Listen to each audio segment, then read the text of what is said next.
Hey gamers, are you ready? Cause I got the fever for yellow fever.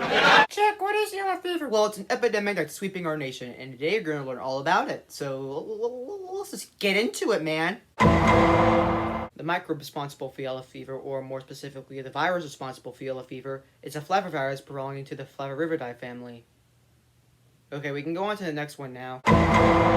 Yellow fever was first discovered in Africa. It was brought to the Western Hemisphere and had its first epidemic in 1648 in a little town called Yucatan. Over a period of time, a lot of other epidemics affected people all over the world. One of the more common ones is the Philadelphia epidemic of 1793, killing 5,000 people, which was about 10% of Philadelphia's population at the time. Some important benefactors of yellow fever are Adrian Stokes and Mac Feeler. In 1927, Adrian Stokes isolated yellow fever from a Sibby, who was a sick man at the time. And in 1930, Max discovered that mice were capable of getting and passing yellow fever.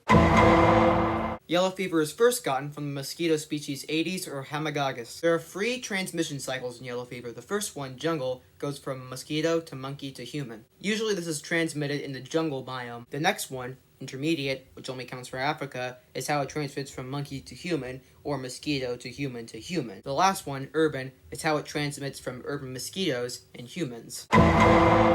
Some people don't even experience symptoms, but those who do can have fever, loss of appetite, nausea, vomiting, headache, backache, and muscle pain. But a small percentage of people who get it can get abdominal pain, bleeding from your face, jaundice, which is the yellowing of your skin and eyes. It's called yellow fever, get it? And you can get high fever again. Yeah, not fun. Those who get that toxic phase can die within a week. There's no cure for yellow fever, as I'm recording this, but good care in hospitals have improved survival rates, and you can also treat them using antibiotics. Now, this is probably going to be the longest one here, and it's probably not even 2 minutes yet, so let's see. To start things off, here's a graph that shows the yellow fever cases in South America between 1960 and 2012. You can see a certain spike here in 66, and there are no reported deaths on this graph up until 1980 for some reason. And the cases seem to be decreasing here in the later years, so cool. According to the Centers for Disease Control and Prevention, yellow fever affects approximately 200,000 people's lives, along with 30,000 deaths each year. 90% of these come from the global center point of yellow fever, Africa.